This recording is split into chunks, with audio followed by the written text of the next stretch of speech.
Welcome to another episode of the How to Do Your 20s podcast. In this episode, I have Harry from Podcast Junkies. And not only does he run a podcast about podcasts, he's also an electronic music DJ. He does all kinds of interesting things. He does some consulting work for the IT world. But today, we're going to be talking about productivity. So first off, thank you so much for coming on the show. I really appreciate it. Hey, thanks for asking me to come on.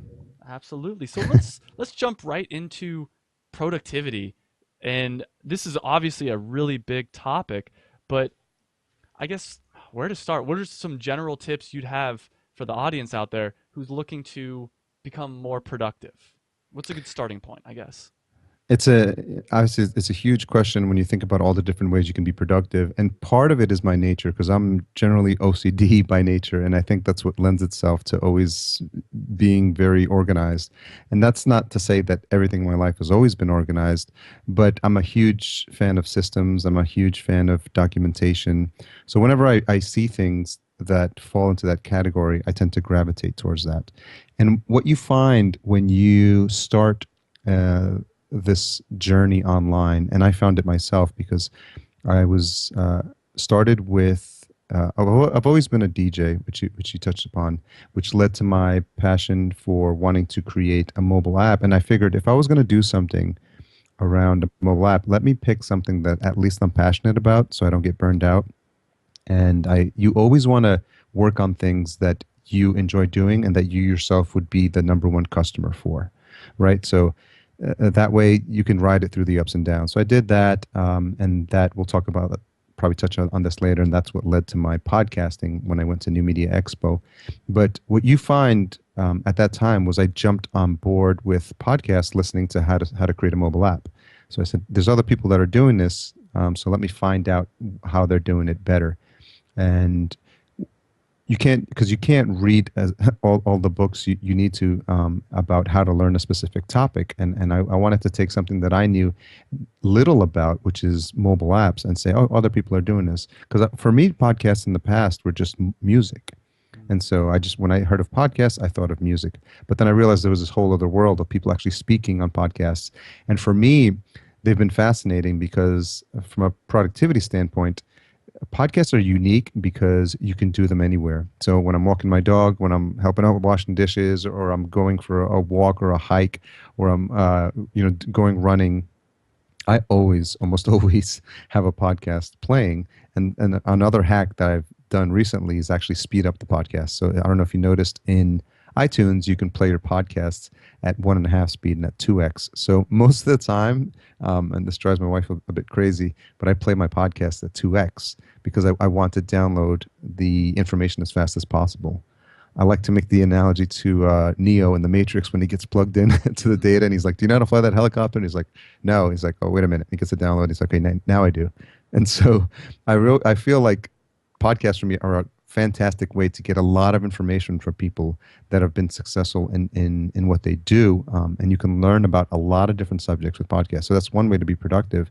And then the other is just to kind of limit the amount of information you consume, because when you start jumping into this online marketing world and you start subscribing for every newsletter you see and every trial product that you see online, you realize very quickly that all you do when you wake up in the morning is spend your time just sifting through your inbox. 3 or 4 hours go by and you haven't done anything. You literally have not accomplished anything. And if you're trying to build a business online, if you're trying to make a go out of this online, whatever your number one project, and for you, it could be your podcast right now, you should ask yourself, like when you get online, the first thing you should do is the number one thing that will move my business forward that day. So whatever it is, and for you, it's maybe get a blog post up, record an interview, read up on how to, create an ebook if that's what you want to do, but something related to your primary source of business or income right now, and just work on that. And then that way, if you fall down the rabbit hole later on in the day, at least you feel like you got something accomplished to start the day off. And it's a fantastic way to start the day off on a positive note. So, do you have a morning routine? I do. And it changes all the time. I'm a huge fan of, like I said, data collection and the concept of an offline brain. There's a guy that I follow called Ari Meisel, which he's talked about this concept. And basically, you want to realize that your brain is not necessarily the best place to store all the information you have. So have these systems in place and these tools to help you collect information when you see it. So for example, I use Evernote. Evernote's fantastic for me. The great thing, the easiest way to think about how to use Evernote is that you just jot down whatever comes to mind. So lately, I've been even using it as scrap paper for passwords. Sometimes I would pop open Notepad and I was just like, oh, here's a password, temporary password.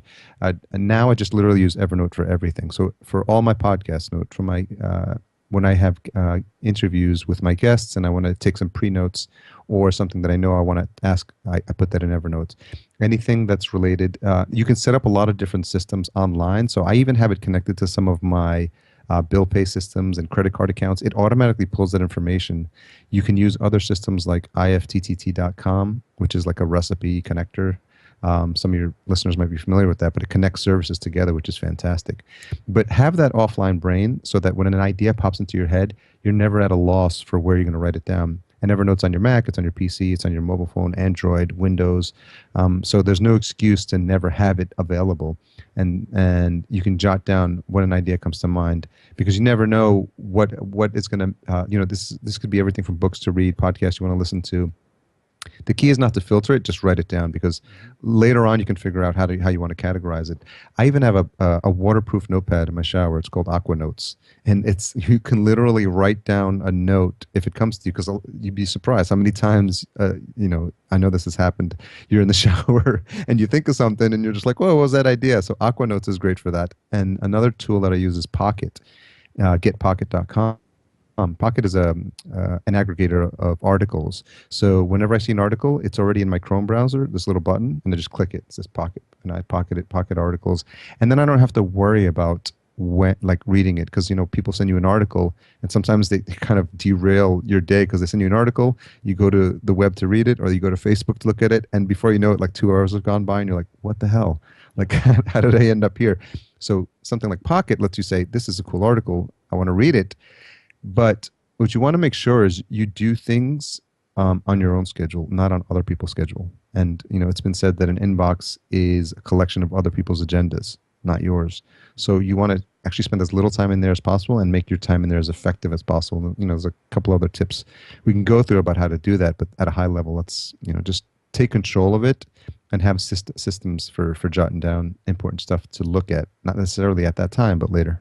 Yeah, everything you've said so far is stuff I've been trying to implement in my life, and specifically writing ideas down. Like I find when I'm working, if I have an idea, in the past I would, oh, I have this idea, I need to fix this thing on my website, and I'd go fix it right away. And then I'm like, wait, what was I working on before? Where now, when I have an idea, I just write it down on a piece of paper, push it away, and probably about 30 to 40% of the time, that thing that was really urgent, it's like, oh, that's actually not that important. Like I'll do that in a couple weeks or whatever.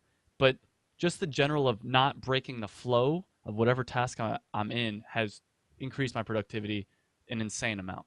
Yeah. Yeah, a lot of people, I think, in the beginning were thinking that multitasking was something that was a viable option, but I think more and more studies are showing that multitasking really doesn't work because you literally have to break the rhythm you were in to jump onto another thing, and it's the shiny object syndrome. You keep jumping on, and your attention is never focused on the one thing you need to accomplish. And I think there's so many distractions, right? Because there's a lot of different things you can do to avoid it. And obviously, the biggest thing is not getting onto Twitter or Facebook. There's some cool plugins. One is called Facebook Nanny, I think. You can plug it into your Chrome browser. If you go to Facebook, it'll say, "Shouldn't you be working now, Harry?" No, so which I thought was pretty cool. And you can time it, I think, for certain hours, and because you inevitably end up there. I use Facebook for mastermind groups as well. So sometimes I'm in there for business related stuff.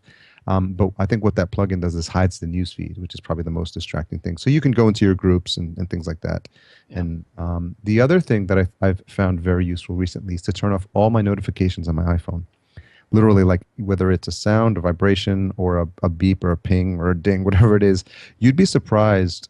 It's almost like a Pavlovian response you have when that sound goes off. You initially want to jump to your phone, and it's sometimes it's the stupidest thing. I think now the only thing that I have is an actual phone call. Imagine that, like an actual phone call is like it should be. It's a phone, right?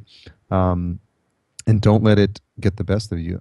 Everything else, you'll see a visual reminder if there's been an update for all these things like Facebook, Instagram, whatever it is. And the key is to go there and see those things on your, again, on your own time, not on that person's time who tried to get your attention by sending you, by pinging you on Facebook, or by sending you a tweet, or by posting a new pic on Instagram. Like literally, like one huge just um, time saver and just distraction avoider has been just to turn off as many notifications. And sometimes they creep in there when you install a new app, and you literally have to be diligent. And the minute you see a new notification on there that you don't recognize, get in there and just shut it down. Yeah, I do that too. Actually, sometimes I'll even just turn my phone on to like airplane mode while I'm working because during that time I don't want to be connected. I don't want there's times where I don't even want to get phone calls. It's like there's no emergency that at that moment I want to get a phone call for. It's like after my 50-minute break or 50-minute work period, then I'll deal with whatever because I'll be like more in the mental headspace to be able to do that. So do you use Pomodoro? I use similar. It's 50 minutes on, 10 minutes off, Okay. and very similar. Do you use the Pomodoro technique? I've tried the Pomodoro. I don't necessarily use it nowadays. I've tried in the past, and it has been successful for me. But I think at a level, it's similar to you. The concept of doing one thing at a given time has usually worked out better, and just having an idea of what you want to accomplish that day. Hmm. Like I said, if think about the one thing you want to do that moves you forward, your business forward, or your project forward, and get that thing done and get it out of the way. The other thing is to effectively use your calendar as your to-do list, right? So I know people that use their calendar to the point where they've got their breakfast, their meditation, their lunch scheduled in there. And it's great because when you look at it, you don't let other people impede on your time. Because if it's like, oh, can you do something at this time? You're like, actually, no, because that's the time I'm going to have lunch, for example. And it's those things that are important to schedule, but also like your ritual in the beginning. If you're going to meditate every morning or whatever it is to get you started on the right foot or exercise, you want to put that in there as well. And just be a stickler when it comes to managing your time on your calendar. That's been really good for me lately because I've just realized that there's only so many hours in a day. So when I think I want to take on something new, it's typically, any project that you're doing nowadays is going to be at least a good 20 to 30 hours of your, I mean, 20 to 30 minutes of your time, right? So that fits into a nice slot on your calendar. And if you find that you're trying to, fit 10 slots, 10 events into like 5 slots, you're like, okay, something's got to give. And it's a good way to keep you focused on the things that are important and just put off, you could be surprised how far you can put off something that at the end of the day you thought was important, but is really not. Yeah. So how do you create lists of like what's the most important, or how do you determine what the most important thing for that day is for you? Like I said, I mean, for me, I'm building up a new company. It's enterprise podcasting. That's called fullcast.co. And it's more for business level, like completely done for you podcasting, like A to Z. And so I've been, because of the hands-on nature of that business, and really like I give clients like a white glove treatment from the time they sign on. I really have to think about um, systematizing that. So for me, the priority right now is not only onboarding new clients, but also figuring out ways to automate the processes. Because I do have a virtual assistant, and I try to get her up to speed as quick as possible. The key for me is always to figure out what I can get off my plate so that I can work on my next idea. You want to systematize the process as much as possible. You want to automate wherever possible. So I use a whole combination of these things. A lot of times the online tools get you a bit of the way there. So for example, a hack that I've done recently is I use that Pocket tool, right, to tag an article. Well, there's an IFTT recipe that'll take something that I've pocketed and I've tagged with like post podcast junkies, post PJ, I call it.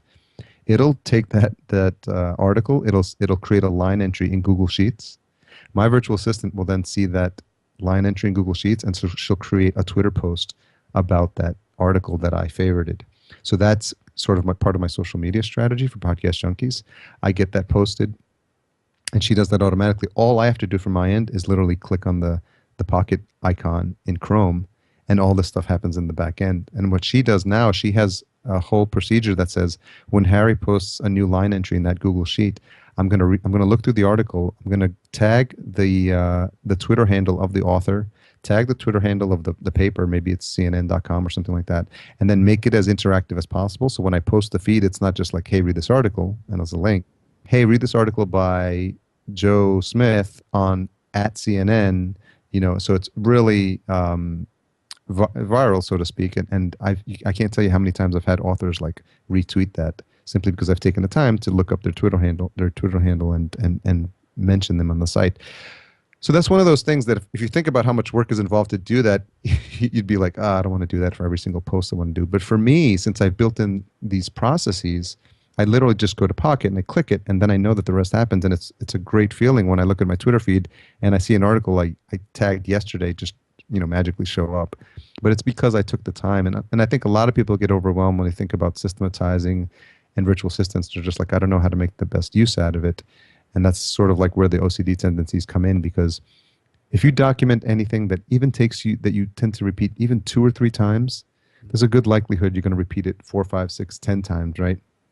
And even if you don't have a VA, I highly recommend making procedures for yourself. It may sound like kind of strange to do, but like you're like, oh, Harry, you're telling me to document something. I don't have a VA, and it's just me, Travis, sitting here doing my own stuff. But if you think about, the possibility of wanting to scale whatever it is you do, or even bringing in someone to part time, an intern, whatever it is, a friend to help, you can just there's something really, really nice about saying, hey, just follow this procedure, and this is how I post my episodes, or this is what I do every week when I get a new guest, or this is how I book my guests. So I'm a huge fan of just documenting that.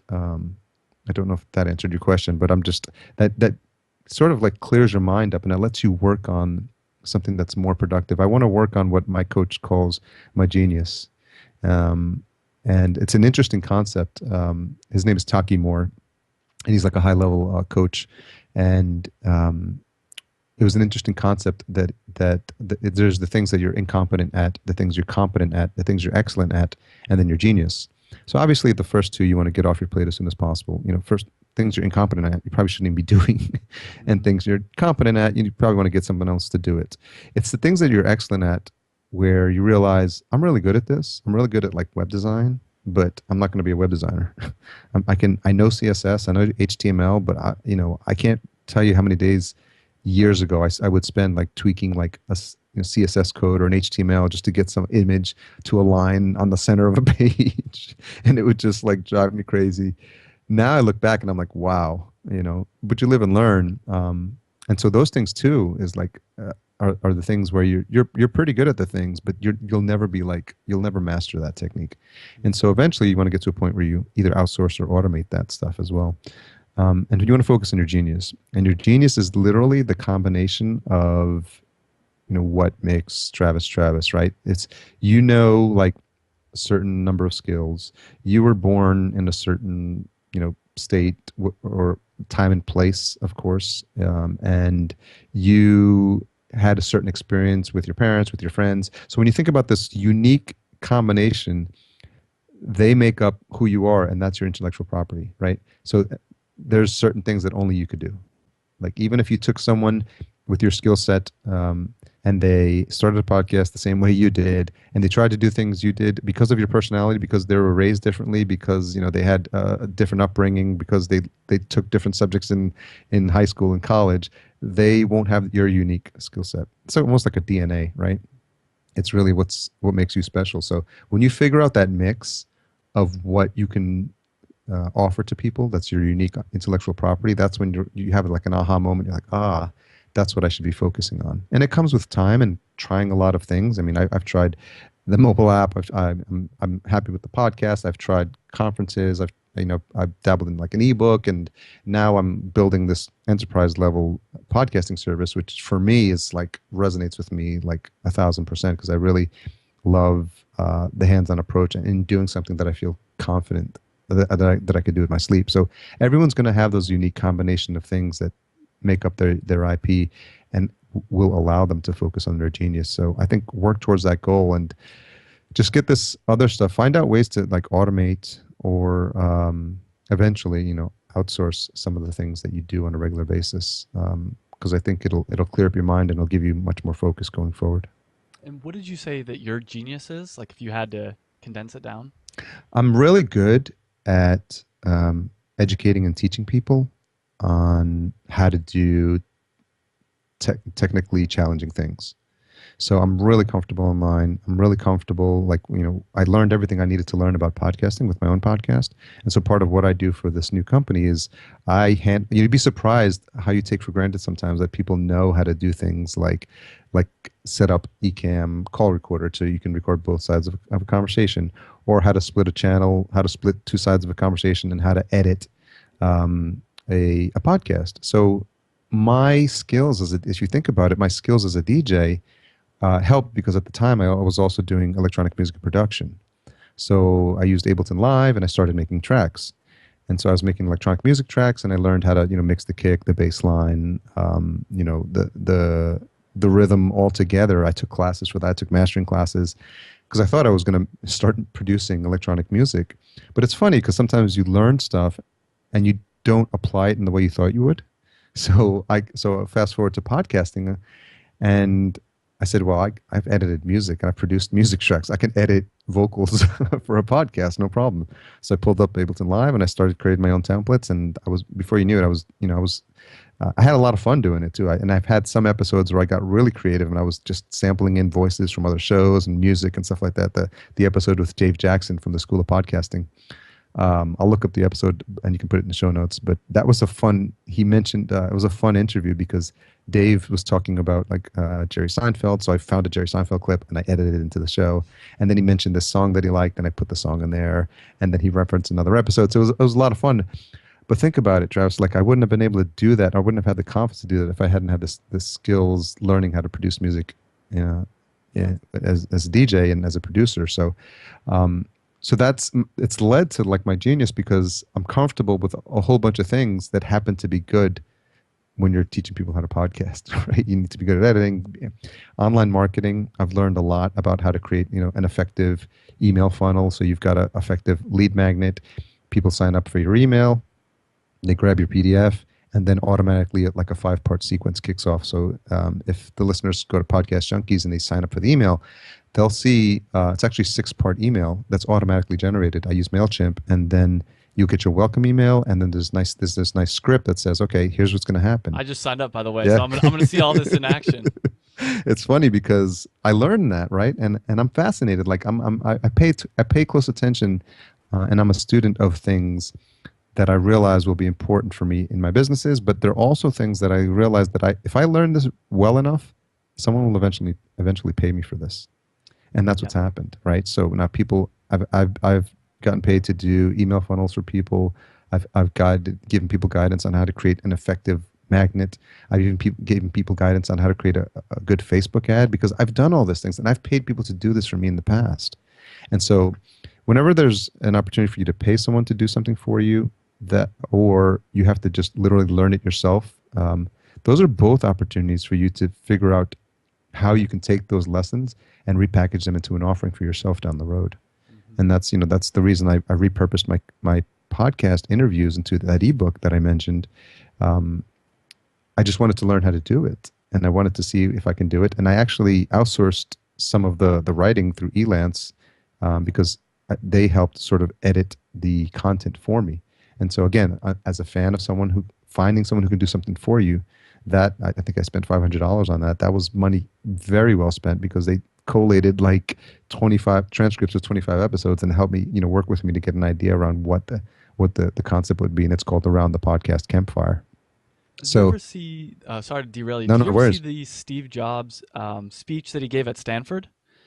So in the speech he's talking about how he dropped out of school and he would just take classes that he was interested in, and at one point he's taking a calligraphy class, which is like what good is that ever going to do you? Fast forward to when he's making the Apple, turns out that he came up with the idea of having different fonts, which was a totally new thing, and it's like it's all because he took a calligraphy class. And that's always been really inspiring to me because I've seen that in my own life where it's like I'm really interested in this obscure thing, and then as my full-time gig, by the way, is an e-commerce business. So as I'm doing my e-commerce business, I'm like, wait a minute, this psychology mindset shift, if I use this properly in my e-commerce business, it'll increase sales. And it's like, who would have thought this random obscure psychology concept would ever, have any influence? So I'm a huge fan of learning whatever you're passionate about, whatever you're interested in, and like really trying to dig deep into that.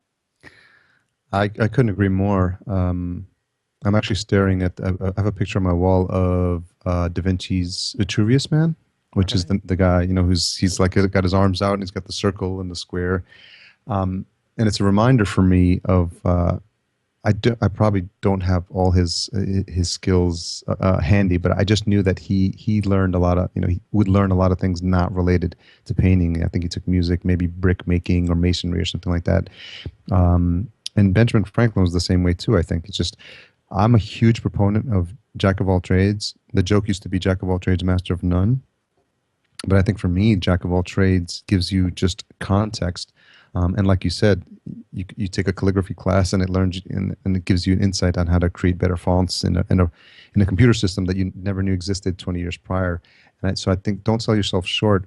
Go after the things that stimulate your brain, and then figure out later how you're going to piece them together into whatever master plan you have down the road. But don't limit yourself to thinking like if I'm going to be a podcaster, all I can do is like listen to how to produce audio or how to record video or things like that. There's other things you can do, speaking and how to engage with people, how to network. A lot of things are going to come in handy. And sometimes the strangest thing you thought of may not apply. Like for example, the DJing. I interviewed Steve Stewart from Money Plan SOS, and he used to be a DJ as well.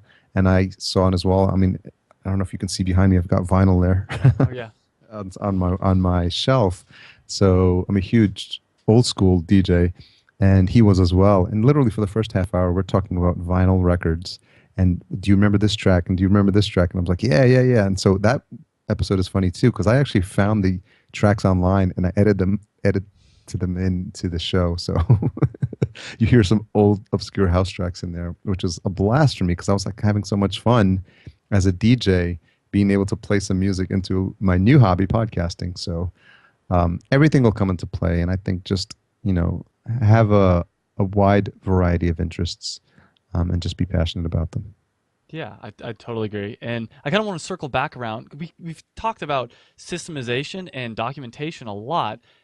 How do you document, I guess, your systems? Do you have like one big Word document, or how do you go about doing that? Yeah, so I primarily use Asana, asana.com.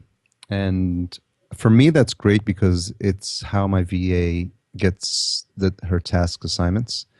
So there's project folders and then tasks in there, and then you can set up recurring tasks and assignments and things like that. So it's been fantastic for me. I've been using it probably for almost 2 years now. The other thing you can do is create project folders, and projects is basically just a collection of tasks. So there's a that basically the standard on the book of procedures is Sam Carpenter's Work the System, and there's a couple of folks in the forum that we've been in Dynamite Circle have mentioned that, but it's almost like the standard operating procedure Bible. A lot of people reference it, and that's what they're called, standard operating procedures or SOPs. So you'll hear those interchangeably for the listeners. So when you think about what it is, it's really just instructions. And it's almost like if you remember those books like The Idiot's Guide to learning how to podcast, or The Idiot's Guide on learning how to play the guitar, or the Dummies series. If you remember, and if you've ever, I can't imagine anyone who hasn't read at least one of those books. They really dumb down like the steps on how to do some of this stuff, whatever the topic is. And that's what I think about when I create a procedure, because granted, my VA she's in the Philippines and she speaks English very well, so she understands everything. But a lot of times you take for granted some things that, when she goes to the site, she'll immediately know what to do. And the good test of that is to give a procedure to someone who knows nothing about what the topic is. And if they can follow it, then you'll know you created a great procedure. But Asana's really great for me because you just literally put step one, go to this browser, go to this URL. Step two, click on this tab. Step three, click on this drop down. You can combine some of those later on as they get to understand your style more. So that's the best way to do it. Some people like to use video. That's So what I yeah, personally do you can do actually. screen capture. The one thing about video, if you're building something that's meant to last like for a long time and it's going to be evergreen, is if you use video to document anything that's software or website related, you there's a slight risk that if anything on the website changes or anything in the software changes, you're going to have to reshoot that video. Hmm. So sometimes, and there's another software that people use. Sweet. I'll think about it in a second. They have a podcast, but Sweet Process, I think it's called, and it's basically the same concept. And the guy made software that's specifically just for that, so you can put steps in there and screenshots. Obviously, there's a monthly charge for that, but Asana is great, or Trello. Some people use Trello. I've been playing around with that for different types of projects, but yeah, just get started. Document one or two processes. You don't have to think about, oh, I have to document all my processes, but like for you, you have a steps you follow when as soon as this podcast is done recording. I'm sure, Yep. right? So sometimes you're in such a rush to get it out the door, and you want to get it done and over with, and I'll move on to the next thing that you're like, I'm not going to document this. But for me, it's been interesting with this new business I'm building. I want to scale this from like 5 clients to 20 to 50, right? And one of my mentors once said, think about your business. If your business went 10x, right, what's the first thing that would break?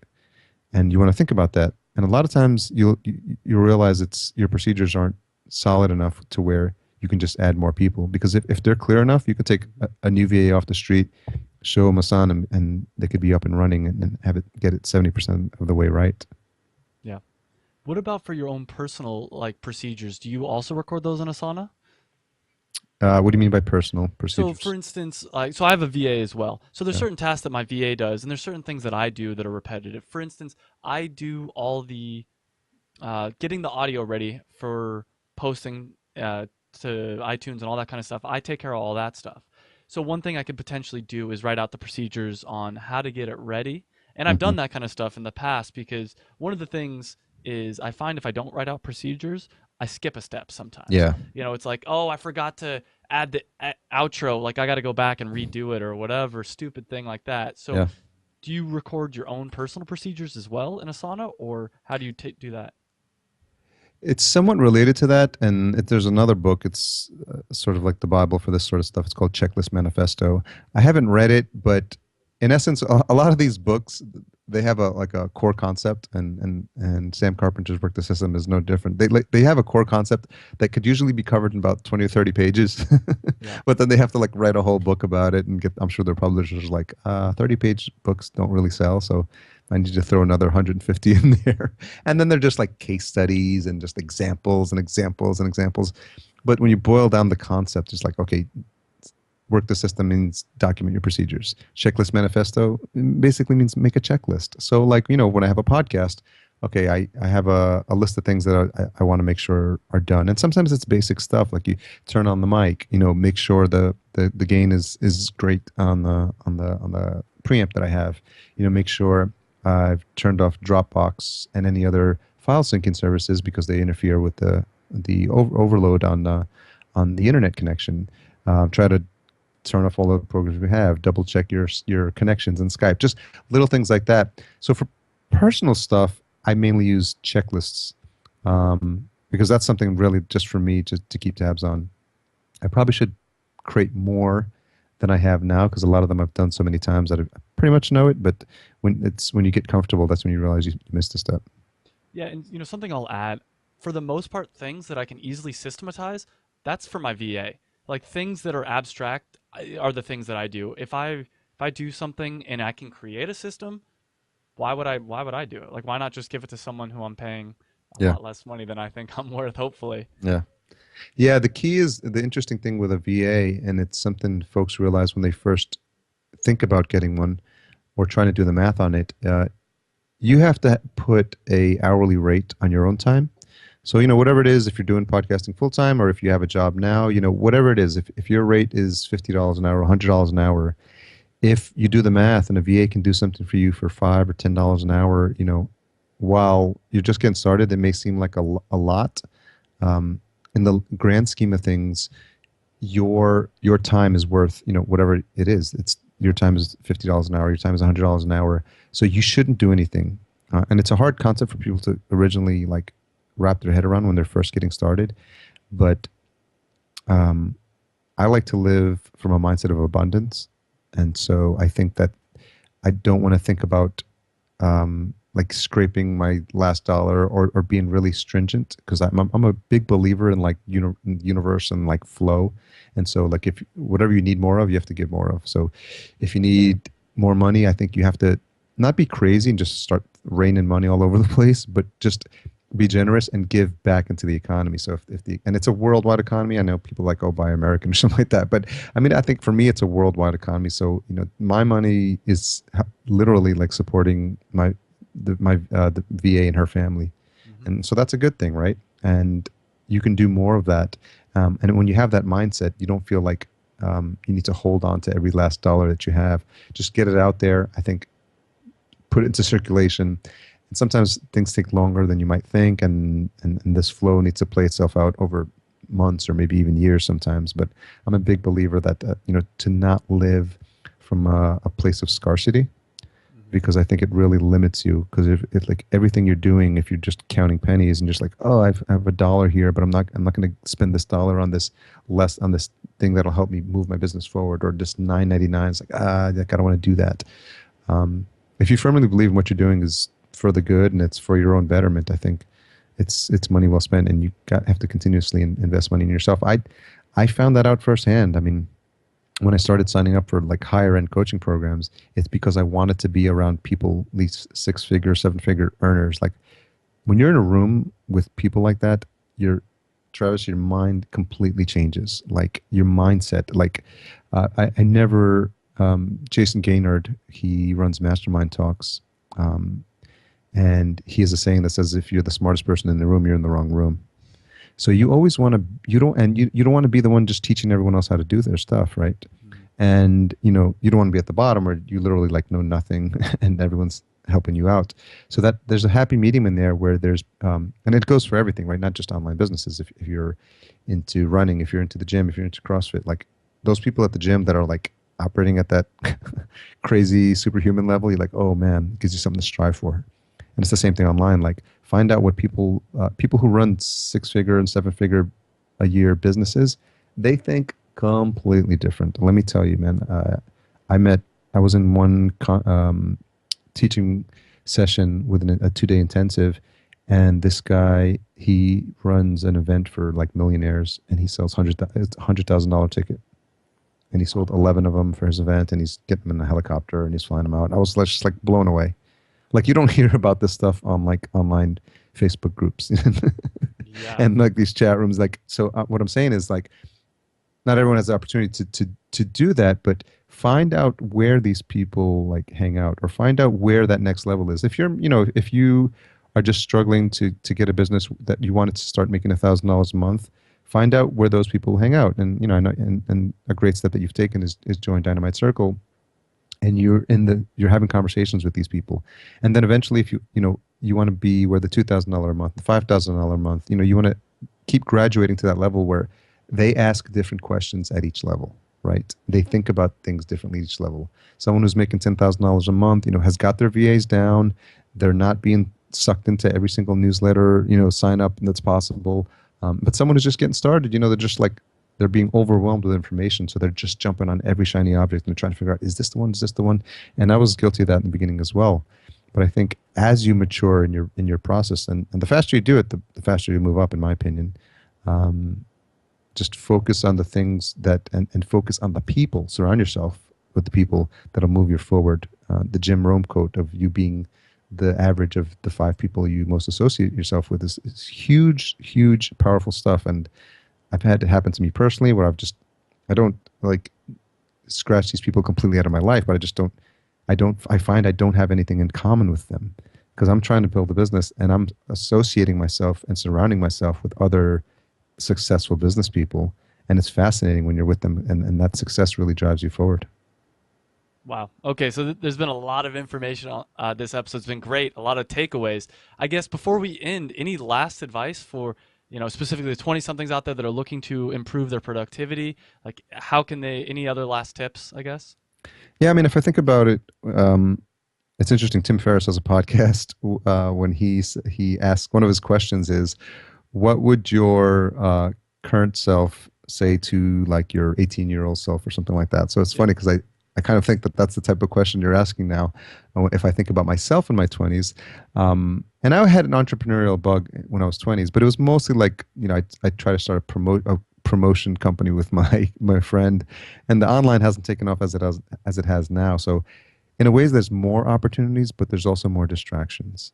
So if you're serious about doing this, and I imagine the people who are listening to your show at least are listening to podcasts, want to better themselves, are looking to maybe build a business for themselves online, um, I think focus is the key thing, because nowadays I've met 20 mid to late 20-year olds on the whole range, right? There's people who are like super like spaced out, and I'm like, they have no idea what's going on in their life, and I'm like, okay, that's it. They're just having fun. And then I meet someone who's the same age, like they're 28 as well, and they've got their shit so together, it's crazy. Like they're so focused, they're so in charge, they don't get distracted. They're not the kind to like share all these stupid links online. And it may sound like like I don't want to be like the older, like the grandfather telling, hey, you kids, like stop playing or with those games online. And I just don't find that it's there's time is too so short that you want to focus on things that move you forward. So rather than sitting there, wherever it is, like I come from New York originally, so on the subway you'd see everyone playing like video games, like Angry Birds and like Candy Crush, which I don't get. I literally don't get, because I'd rather be listening to a podcast or reading like an audiobook online. Or there's so much content out there that's so fascinating, like the fact that you could like learn how to play an instrument, learn a new language. Like I see these, I'm fascinated by people, the way people use their downtime. I go through tolls sometimes, and I was like, if I had to be a toll collector, I'd probably learn French by now or something like that, because take advantage of all this time. And I think to sum it up, I would say be cognizant of what you think is your downtime, and if it really is downtime and relaxing time, then put all your time into it. If you're going to be spending time with your friends, play the phone game where everyone puts their phone in the middle of the table and the first one to pick it up pays the bill. Because you'd be surprised. I see there's this famous picture floating around now of this guy that's on this boat and he's on his phone, and there's like a whale coming out of the water, Yeah. like next to him, and he doesn't even pay attention to it. That shit blows my mind. Like, so if you're going to be in a recreational activity, or you're going to be spending time with friends, give them your 100%, man, because there's nothing more annoying than having people's like attention focused on their phone, or when you're hanging out with a friend of yours and their eyes are like darting out to the room, or you're in a let's people, another piece of advice is, if you ever go to conferences and you happen to meet someone that you want to meet, please don't make the mistake of like shaking their hand while looking over their shoulder at the next person you can try to meet down the hallway, because you're totally going to blow that interaction with that person. So just be present. I mean, that's basically the guide. Be present in everything you do, whether it's the fun stuff or the business stuff, because both things apply. That's great advice. Thank you, Harry, so much for coming on. I really appreciate it. Hey, it's fun being on, Travis. Hey guys, I hope you enjoyed that video. And if you did, make sure you hit the big red subscribe button down below. You can also check me out on Facebook and on Twitter. And I release a new video every Monday. And by hitting that subscribe button, you'll get those new videos every Monday. And this is really a podcast. It's also a website. You can check out the website. It's howtodoyour20s.com. I'll put a link right over here as well. And what it's all about is trying to improve your life. And we specifically focus on things that people in their 20s are interested in. So make sure you like the video if you liked it. Subscribe. Like us on Facebook and Twitter, whatever. But I hope you enjoyed the video, and I hope to see you again on another video.